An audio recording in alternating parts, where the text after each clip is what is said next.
오늘 읽은 말씀 중심에서 그리스도를 만나기 전까지는 이란 제목의 말씀으로 성탄절 메시지를 전하겠습니다. 우리 인생은 기다림의 연속이라고 해도 틀림이 없을 겁니다. 많은 사람들이 인생에 무언가를 기다립니다. 그것을 뭐라고 하나로 딱 꼬집어서 말할 수는 없지만 사람들은 다 기다리는 것이 있어요. 그 문학 전집에 고도를 기다리며 라는 사무엘 베케트라는 아일랜드 문학가가 쓴 노벨 문학상을 받은 아주 귀한 책이죠. 기다림에 대해서 얼마나 많은 사람들이 무언가를 기다리고 있는데 그 책이 그렇게 인기가 높아서 수십 개 언어로 번역이 되고 아마 기다림에 대해서 가장 혼란스럽고 또 뭘 기다리는지조차도 잘 모르면서 끝까지 기다리고 있는 그런 책을 사람들이 그렇게 좋아했던가 봐요. 어떤 사람은 멀리 나간 자식을 기다리기도 하고 또 애인을 기다리기도 하고 자기 자신의 인생에 어떤 꿈을 가지고 있는 사람이 기다리면서 삽니다. 언젠가는 이 꿈이 나에게 다가오겠지. 대학을 들어가려고 하는 사람은 대학교로부터서 합격 통지서가 오기를 기다리고 또 졸업을 하고 직장을 가는 사람은 직장에 입사했다고 나오라고 통지서를 기다리고 또 전쟁에 나간 사람은 자식으로부터서 날마다 소식을 기다리고 병든 사람은 언젠가 내가 이 병이 낫겠지. 병으로부터 자유하는 날을 기다리고 다 기다리면서 삽니다. 정치적으로 자유가 없는 사람들, 구속당한 사람들은 언젠가는 우리도 민주주의의 꽃이 피는 날이 오겠지. 넬슨 만델라처럼 28년 동안 감옥에서 영국 사람들이 그렇게 회유를 하는데도 굳건하게 지키고 있다가 28년 만에 다시 감옥을 나와서 남아프리카의 대통령이 됩니다. 기다리는 거예요. 수많은 사람들이 다 기다리면서 사는데 이 기다림이라고 하는 것은 희망이기도 하지만 막상 그 기다림이 이루어지는 날이면 또다시 절망을 보게 되는 것이 이 세상의 기다림입니다. 그래서 뭔가 한 가지 해결이 됐다 싶으면 그 다음에 또 근심이 생겨요. 자녀를 키워보면 다 아시지 않습니까? 대학교를 들어가야 된다 그러면은 들어가는 소식만 기다려지는데 들어가고 나면 또 기쁨은 한 3개월 정도 가요. 그리고 또 근심이 생겨요. 직장도 들어가면은 직장 들어가는 것이 기쁨의 소식으로 기다려지지만 조금 지나면 또 거기서 근심거리가 생기고 어떤 사람은 돈을 좀 한번 벌어서 돈벼락이라도 한번 맞아보고 내가 이 세상을 떠나면 좋겠다. 그래서 그렇게 가난했을 때보다도 돈을 벌고 나서 자식들도 망가지고 집안이 풍비박산 나고 돈 때문에 죄를 더 짓게 되더란 말이에요. 어떤 사람은. 뭘 기다리는데 이 세상의 기다림이라고 하는 것은 그 기쁨이 잠깐이고 순간적인 것입니다. 또다시 근심과 염려가 찾아옵니다. 그것을 창세기에서는 땅이 혼돈하고 공허하며 그랬습니다. 혼돈하고 공허하다. 혼돈하다는 말은 답이 없다는 뜻입니다. 이걸 좀 가지면 내가 이제 행복해질까? 내 인생이 좀 만족스러워질까? 그렇게 찾아서 열심히 달려가는데 막상 그것을 얻고 나면 또 공허해진다는 겁니다. 답이 아니에요. 또 다른 것을 또 찾아가게 되고 끊임없이 기다려보지만 그 기다림이라는 것은 우리를 속이는 가짜의 평강이고 잠깐의 즐거움이고 순간적인 기쁨이에요. 오늘 성탄절을 대림절이라 그러는데 대림절이라는 것은 예수님이 다시 오심을 기다리는 절기예요. 그리스도인이라는 말은 여러 가지 말로 표현할 수 있겠지만 어떤 면에서 가장 정확한 말은 예수 그리스도를 기다리는 사람들이라는 뜻이에요. 예수 그리스도를 기다리는 그 자체가 생의 목적이고 삶의 존재의 이유이고 그 이상의 더 이상 뭘 바라는 것이 없는 그 사람들이 그리스도인이에요. 사람들은 그리스도를 기다리면서 뭔가 내가 이 세상의 꿈을 성취하고 이 세상에서 뭔가 더 좋은 삶을 오늘보다 나은 더 내일을 더 나은 미래를 날마다 꿈꾸면서 살아가지만 엄밀하게 말하면 그건 그리스도를 기다리는 게 아니에요. 그리스도를 기다리고 그리스도를 만나면 모든 바람이 거기서 끝나는 거예요. 그래서 예수 믿는 것을 어떻게 말해줘야 되느냐 하면 당신이 예수를 믿겠습니까? 예, 믿겠습니다. 그러면 그 사람에게 분명하게 얘기해 줘야 돼요. 예수를 믿는 것은 오늘부터 당신이 예수를 믿는다면 오늘로 세상이 끝났다는 얘기입니다. 이걸 말하는 거예요. 이게 그리스도인인 거예요. 그리스도를 만났는데 더 바랄 것이 있다. 그리스도를 만났는데 더 좋은 것이 있다. 이건 그리스도를 만난 게 아닙니다. 그리스도를 만나고 나면 증상이 어떻게 되느냐? 이 세상은 끝난 거예요. 그래서 예수를 만난 사람들의 모든 일관된 고백이 뭐냐? 이제는 내가 산 것이 아닙니다. 라는 거예요. 예수님을 만나기 전까지는 내가 산 거예요. 이 세상의 기다림이 땅에 속한 것들을 끊임없이 기다리면서 살아가는 거예요. 그러다 예수를 만나는 순간 예수님을 인격적으로 만나게 되면 그 다음부터서는 내가 사는 것이 없어지는 것이에요. 이제부터서는 살아도 주를 위하여 사는 거고 죽어도 주를 위하여 죽는 것이고 사나 죽으나 우리는 주의 것이고 주님이 내 안에 들어와서 당신의 뜻을 이루어 가도록 살게 되는 거예요. 그 이유 외에는 없는 거예요. 바울 사도가 그래서 사실 저는 몸을 떠나서 주님과 함께 있는 것이 더욱 좋습니다 그랬어요. 그런데 여러분들에게 유익한 것은 내가 살아서 이 복음을 전하는 것이지만 내 개인적인 입장으로는 내가 이 몸을 떠나서 그리스도와 함께하는 것이 더욱 좋으니 그랬다. 예수를 만나면 이 세상이 끝나는 겁니다. 예수를 만나는 것은 어떻게 만나느냐? 그분이 이 세상에 들어오셔서 우리의 죄값을 지고 십자가에 죽으시고 부활하셔서 승천하셨어요. 그래서 그분은 죽음의 강을 건너가신 분이에요. 만약에 그분이 예수 그리스도를 통해서 이 땅에 소망을 이루려고 했다고 한다면 예수 그리스도께서는 승천하시지 말고 이 땅에 남아 계셨어요. 그래서 이 땅에서 왕이 되고 이 땅의 나라들을 다 평정시키고 유대의 나라를 가장 최고의 나라를 만들어서 유대인들로 인하여 세상의 중심이 되도록 했어야 해요. 근데 그분은 승천하셔서 가셔버렸어요. 진정으로 예수를 사랑하는 사람들은 예루살렘에 다시 모여서 아버지 약속하신 성령을 기다리면서 마음을 예수님께로 보내고 있었던 거예요.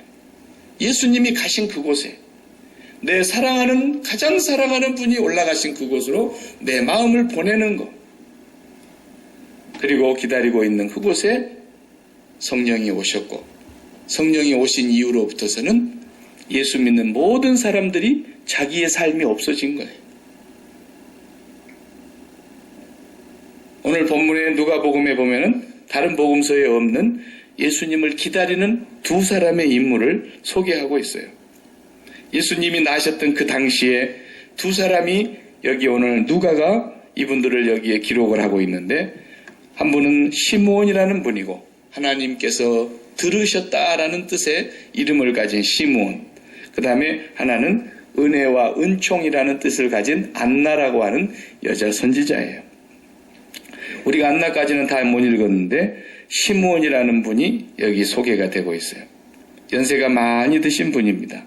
25절에 예루살렘에 시므온이라 하는 사람이 있으니 이 사람은 의롭고 경건하여 이스라엘의 위로를 기다리는 자라 그랬습니다. 그리고 성령이 그 위에 계셨어요. 그런데 어느 날 성령께서 그에게 들려주시기를 네가 그리스도를 보기 전에는 죽지 아니하리라. 이렇게 말씀하신단 말이에요. 그리고 매일매일 그 성령님과 교통하는 가운데서 어느 날 또 성령님께서 감동을 하셨어요. 그 감동을 받고 성전에 들어갔더니 그날 예수님이, 아기 예수님이 마리아와 요셉의 품에서 나오는 거예요. 유대인의 정결 예식의 율법에 보면은 남자아이를 출생하면 40일, 여자아이를 출생하면 80일, 이런 정도의 부정한 기간을 지나야 됩니다. 그래서 남자아이를 낳기 때문에 마리아와 요셉은 40일 동안을 8일 뒤에 할례를 행하고 율법대로 그 다음에 33일을 지난 뒤에 40일째 되는 날 정결 예식이라고 하는 부정을 씻는 번제사와 속죄제사를 드리면서 이 아이를 하나님께 바치는 그런 예식이 있었어요. 그 예식을 행하는 날 마리아와 요셉이 아기 예수를 데리고 성전에 나왔는데 마침 그 순간에 성령의 감동으로 시므온도 오늘 예수 그리스도를 만나게 되는 거예요. 이분이 평생 기다렸던 예수 그리스도, 이스라엘의 위로가 바로 메시아 오시는 거예요. 이 메시아가 오신다고 하는 그 위로를 약속을 받고는 죽기 전에는 내가 반드시 볼 것이다, 만날 것이다, 이 약속을 받은 날로부터서 시므온의 인생은 바뀐 거예요. 예수님을 만나는 인생, 메시아를 기다리는 인생이 자기의 전체가 된 거예요. 금년에 오실까? 그리고 금년에 안 오시면 또 한 해를 넘기고, 금년에 오시나 또 한 해를 넘기고, 그러기를 평생을 사신 거예요. 의롭고 경건하여 이스라엘의 위로를 기다리고 있었던 이분, 간절히 기다리고 있는데 때마침 예수님께서 정결 예식을 하는 그날에 성령의 감동으로 성전에서 딱 맞닥뜨렸어요. 여러분 얼마나 기뻤겠습니까?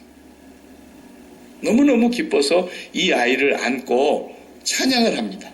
오늘 본문의 29절에서 32절까지가 찬양의 노래. 주제여, 그 말은 하나님 아버지를 말하 부르는 얘기죠. 주제여, 이제 말씀하신 대로 종을 평안히 놓아주시는도다. 내 눈이 주의 구원을 보았사오니 이는 만민 앞에 예비하신 것이요 이방을 비추는 빛이요 주의 백성 이스라엘의 영광이니이다. 오늘 본문의 내용은 분명히 기쁨과 감격의 노래인 건 분명한데 가만히 이렇게 읽어보면은 왠지 쓸쓸함과 아쉬움이 남는 노래예요. 여기 본문에 종을 평안히 놓아주시는도다 이렇게 번역이 되어 있는 이 말, 그리스도를 보기 전에는 네가 죽지 아니하리라 하신 성령의 계시의 말씀대로 이제는 주님을 보았단 말이에요. 이 말은 뭔 말이에요? 우리식으로 표현하면 이제 죽어도 여한이 없습니다, 그 말이에요. 이제 죽어도 여한이 없습니다. 평생 살아온 삶의 목적이었다는 거예요. 평생 나의 삶의 존재 이유는 이 그리스도를 기다리고 만나는 거였다는 거예요. 근데 왠지 좀 쓸쓸한 기분이 들지 않습니까? 예수님을 만났으면 이분이 잘하는 것도 좀 봐야 되고, 이분이 자라서 이제는 나라를 어떻게 인도해 가시는가, 어떻게 하나님의 나라를 이 땅에 펼쳐 가시는가, 그분의 그 사역을 보면서 좀 더 살고 싶을 텐데 그렇게 말을 하지 않아요. 이제 죽어도 여한이 없습니다. 종을 이제 평안히 눈을 감게 해주시는군요. 예수님을 만난다는 것이 바로 이걸 말하는 거예요. 그 뒤에 우리가 읽지 않았던 안나라고 하는 여자 선지자도 나옵니다. 결혼을 했는데 남편하고 7년 같이 살고 남편을 여의고 혼자 과부가 되어서 84세라 그랬어요. 보통 유대인들이 한 15대면 결혼을 하니까 15 정도 결혼을 해서 7년 살았다 그러면은 22살에 남편을 여의었고 오늘 84세란 말이에요.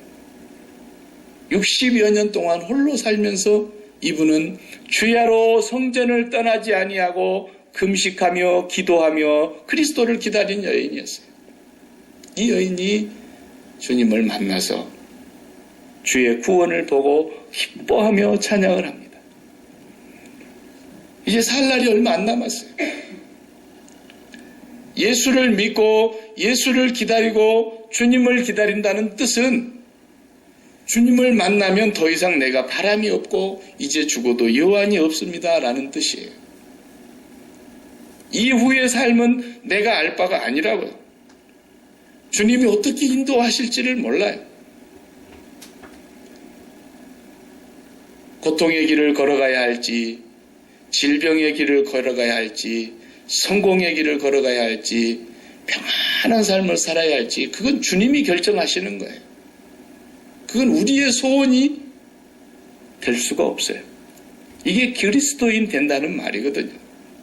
그러니까 사도 바울을 보면은 예수를 믿고 극적인 삶의 변화가 왔는데 이 사람은 그때부터서 죽을 고생을 평생 하다가 인생을 끝낸 사람이에요.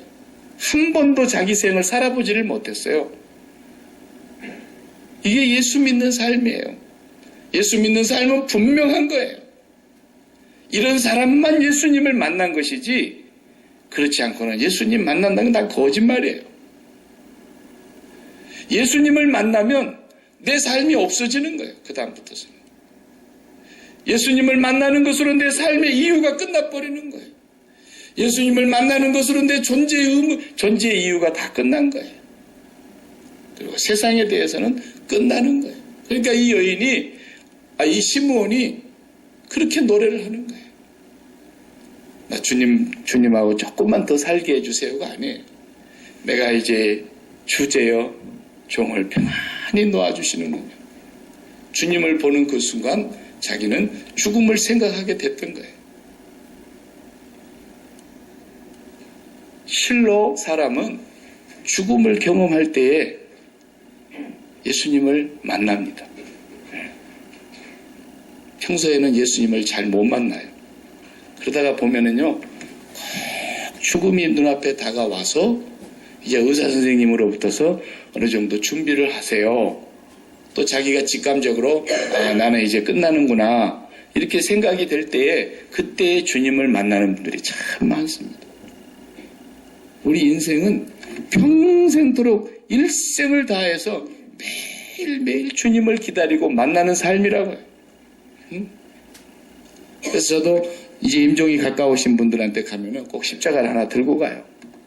손에 꼭 쥐어드리고 꽉 붙잡고 계시라고. 이게 뭐 부적은 아니지만 십자가 밖에는 믿고 의지할 게 하나도 없으니까. 뭘 기다려요? 뭘 기다려요? 이 세상에 기다릴 것이 아무것도 없어요. 오직 예수 그리스도 한 분 외에는 우리에게 기다릴 분이 없어요. 이 세상의 어떤 기다림도 하나님의 뜻이 아니면 그것은 죄악이에요. 죄가 어디로부터 왔습니까? 에덴 동산에서 선악과를 따먹은 데서 왔어요. 그리고 사람들이 하나님이 없이 살면서도 이 땅에 기쁨이 있다고, 이 땅에 행복이 있다고, 이 땅에 즐거움과 만족이라는 게 있다고 마귀가 속이는 그 속임을 그대로 받아들여서 인간들이 선악을 판단하면서 살아가고 있는 이것이 죄악이에요. 이게 가장 무서운 죄라고. 이 땅에 우리가 기다릴 것은 아무것도 없어요. 이 땅의 것을 기다리고 있는 사람은 한 가지밖에는 기다릴 게 없어요. 죽음입니다. 죽음이 다가오게 될 것입니다. 죽음을 반드시 맞이하게 될 것입니다. 우리는 예수 그리스도를 기다리는 사람들이에요. 그래서 예수님께서 그 천국을 설명하실 때 뭐라 그러셨느냐면 밭에 감추인 보화를 농부가 발견했는데 그 밭에 감추인 보화를 얻기 위해서 자기 소유를 다 팔아 그 밭을 샀느니라 그랬어요. 이거 무슨 말씀입니까? 다 팔아라는 데가 가장 핵심이에요. 다 팔지 않으면 절대로 주님을 못 만나는 거예요. 주님을 만난 것으로 착각하고 사는 거예요. 절대로 못 만난 거예요. 주님을 만나면 다 팔게 되어 있어요. 주님보다도 더 귀한 것이 없는데, 주님과 비교할 수 있는 것이 이 땅에 없는데, 주님을 가지면 세상을 다 팔게 되어 있어요. 그걸 다 팔았다 그래서. 그 진주 장사가 일생을 두고 값진 진주를 구하러 다니는데 가장 좋은 진주 하나를 구했더니 찾았는데, 그 진주 하나를 사기 위해서 여지껏 일생 동안 모은 진주를 다 팔아서 그 진주 하나를 샀다 그랬어요. 이게 천국이라는 거예요. 이게 예수님을 만나는 걸 말하는 거예요. 예수님은 내가 예수님 만나서 이 땅에서 꿈을 키우고 이 땅에서 뭔가 이루고 이 땅에서 뭔가를 얻겠다고 하는 사람 절대로 안 만나 주십니다. 만날 수도 없어요. 자기 혼자 착각하고 있는 거지. 예수님은 일생을 두고 나는 예수님 한 번 만나는 것이 내 평생의 소원이며 내 삶의 존재 이유이며 나의 삶의 목적이며 목표입니다. 이 사람만 만나주시는 거예요. 예수님을 그렇게 값싸게 생각하면 안 돼요. 예수님이 누구인데요? 하나님이세요. 만유의 주인이세요. 지은 것이 하나도 그분이 없이는 된 것이 없는 만왕의 왕이 되신 그분이 오늘 우리를 만나주시는 것인데, 우리가 그분을 포함해서 많은 것 중에 한 분이 아니에요. 모든 걸 다 팔아야만 그분을 만날 수 있는 거예요. 그래서 이 시므온은 주님을 만나는 그 순간 내가 이제 죽어도 여한이 없습니다, 이렇게 고백을 하는 겁니다. 그래서 주님을 만나야 할 사람들은 십자가의 길을 가지 않으면 주님을 못 만나는 거예요. 십자가에서 이 세상에 속한 것은 진정한 기쁨이 없다는 것을, 이 세상에는 진정한 행복이 없다는 것을, 사람들은 행복한 결혼 생활이 있는 줄로 생각하고 그 마귀가 영업하는 겁니다. 어디 행복한 결혼 생활이 있어요? 절대로 행복한 결혼 생활은 없는 겁니다. 그걸 마귀가 일생을 속이면서 결혼 이벤트 사업자들하고 같이 동업하면서 먹고 사는 거예요. 절대로 이 세상에는 행복한 결혼 생활은 없습니다. 뭐만 있느냐? 행복한 사람들이 만나서 살아가는 것은 있습니다. 그 행복한 사람들이란 예수님을 만난 사람들이죠. 예수님을 만난 진정한 행복을 찾은 사람들이 만나서 사는 가정생활은 있어도 이 세상에 결혼이 행복을 가져다 주는 게 아닙니다. 이 땅에 어떤 것도 기쁨이 없다는 것을 오늘로 종지부를 찍는 것이 예수 믿는 겁니다. 예수 외에는 이 땅에 어떠한 것도 우리가 기다림의 이유가 없다는 것을 고백하는 것이 예수 믿는 것입니다. 이게 신앙인 거예요. 그래서 시므온이 이렇게 노래하고 자기가 예수를 믿는 순간, 예수를 맞이하는 순간 이제 죽음을 생각하게 되는 것입니다. 여러분 지금부터서 얼마큼 사실 것 같습니까? 여러분 사는 날 동안 매일매일 주여 나는 예수님을 만나는 이것이 내 평생의 소원입니다. 이 소원 한 가지만 붙들고 세상을 십자가에 못 박아버리고 결단을 하셔야 됩니다. 매일매일 그리스도 한 분을 얻기 위하여 모든 것을 배설물로 여기면 예수 그리스도를 아는 것이 가장 고상함을 인합니다.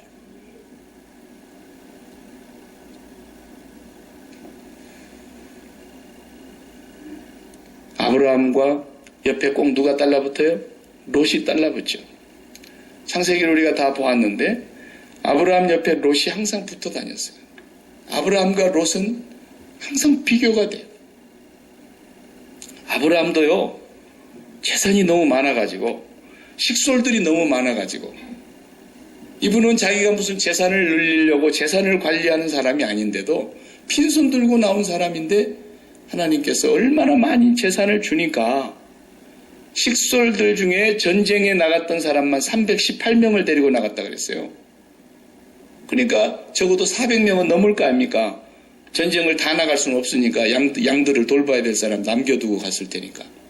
그 많은 사람들을 매일 먹여야 한다고 생각해서 양식이 얼마나 많이 들어가겠는지. 그 많은 재산을 관리하고 양떼를 다 거느리고 그렇게 살아가야 되는데도 이 아브라함은 자기의 삶이 오직 단을 쌓는 거예요. 어디를 가든지 단을 쌓는 것을 먼저 하고 하나님 경외하기를 1번으로 하는 거예요. 자기 부인 하나도 거천을 못하면서 자기 부인 하나도 못 지키는 사람이란 말이에요. 그렇게 시시콜콜한 남자예요. 구한 것이라고는 그저 우리 집에는 하인 하나가 있는데 엘리에셀이면 족합니다. 엘리에셀에게다가 모든 걸 다 주고 자기는 그냥 죽겠다는 거예요. 자식을 구한 것도 아니에요. 부를 구한 것도 아니에요. 그런데 늘 단을 쌓습니다. 근데 하나님은 자기가 책임 못 지고 아내에 대해서도 죽어버렸는데 아내를 다시 찾아다 줍니다. 근데 롯은 보세요. 계속 재산만 관리합니다. 삼촌한테 그래도 양보를 안 하고 그 좋은 소할 땅, 물이 넉넉한 땅, 푸른 목초지가 있는 곳을 자기가 먼저 선택해서 갑니다. 그것을 얻어서 자기의 삶을 한번 펼쳐보려고 갔지만 어떻게 됩니까? 쫄딱 망해가지고 몸뚱아리 하나 겨우 나오는데 이 맨몸으로 나오는 거 이거 말이에요. 이게 축복인 거예요. 이게. 맨몸으로 나와야 하나님을 만날 수 있거든요. 그런데 그 맨몸으로 나오는 게 싫어서 뒤를 돌아다보는 아내는 소금 기둥이 되고. 그래서 한 사람은 하나님을 경외하는 자의 믿음의 조상, 영원한 믿음의 조상이 되고 한 사람은 가장 부끄러운 구원의 대표자가 됐어요. 롯은 그렇게 살았어요. 다윗과 솔로몬을 봐도 마찬가지. 다윗은 얼마나 부귀 영화가 많았습니까? 그 사람도 뭐 보통 부자가 아닙니다. 언젠가 타임지에서 인류 역사의 제일 부자가 누구였는가를 이렇게 계산하는 일이 있었는데 다윗이 1등이었어요. 다윗이 최고 부자예요. 다윗만큼 개인 재산을 많이 갖고 있는 사람이 없었단 말이에요. 인류 역사에. 그런데 다윗은 항상 고백이 뭐예요? 여호와가 나의 방패입니다. 여호와가 나의 목자입니다. 여호와가 나의 요새입니다. 여호와가 나의 생명입니다. 여호와만이 나의 피할 바위이십니다. 여호와만이 항상 여호와를 찾았어요. 근데 솔로몬은 보세요. 그 아버지가 물려준 그 모든 것을 다 가지고도 결국은 하나님이 주신 그것들을 쫓아가다가 다 쫄딱 망하고 예수님 표현대로 백합화 한 송이만 또 못하는 솔로몬의 그 아름다운 찬란한 영화도 이 꽃 한 송이만 또 안 내는 그것에 빠져가다가 결국은 말년에 뭐라고 고백합니까? 헛되고 헛되며 헛되고 헛되니 모든 것이 헛되도다. 해 아래서 수고하는 모든 것이 바람을 잡으려는 것과 같도다. 이 땅에 기다릴 수 있는 건 아무것도 없다는 거예요. 이 땅에 뭘 기다립니까, 여러분? 무슨 좋은 날이 있겠다고 기다리냐고요. 아니, 목사님, 그러면 이 세상에 태어난 자식들한테 세상에 소망이 없다고 말해줘야 된단 말입니까? 이게 사는 맛이 하나도 없이 사람이 그렇게 살아가지고 무슨 낙으로 살겠습니까? 뭐 한 가지라도 기대할 것이 있어야지 그렇게 말을 해가지고 어떻게 세상을 살아라고 말할 수 있겠습니까? 하나님을 가져보지 않으면 그 말이 다 무의미한 겁니다. 하나님을 가져보고 얘기를 해야 돼요. 예수 그리스도를 만나보고 그 얘기를 해야지. 예수 그리스도를 가지고 나면 예수 그리스도께서 내 안에 사시는 삶이 이루어짐으로써 내가 이 땅을 어떻게 살아야 되느냐, 이제 그리스도가 내 안에 들어와서 사는 삶이 비로소 예수 믿는 삶이 되는 거지. 예수 그리스도를 가져보지도 않고 이 세상에서 다른 것에 소망을 갖고 있으면서 오늘 또 계속 기다리는 것이, 우리가 기다리고 있는 것이 예수 그리스도가 아니라 예수 그리스도가 가져다주는 세상의 어떤 영광이나 이 세상에 속한 무엇이라고 한다면 정말 불행한 것입니다. 남북한 이산가족을 만나게 해주자 그래가지고 우리나라에서 어떻게 해서든지 북한을 잘 달래가지고 이산가족들 상봉하게 해주는데요. 상봉한 이후에 겪는 후유증, 그게 언젠가 한번 다큐멘터리로 나오는 걸 제가 봤어요. 그분들이 나와서 그래요. 차라리 안 봤으면 좋았을 거라. 차라리 안 만났으면 좋았을 거라. 그냥 막연히 어디 북녘 땅 어디엔가 살아있겠지. 아니면 이제 세상 뜰 나이가 됐으니까 이제는 세상 떠났겠구나.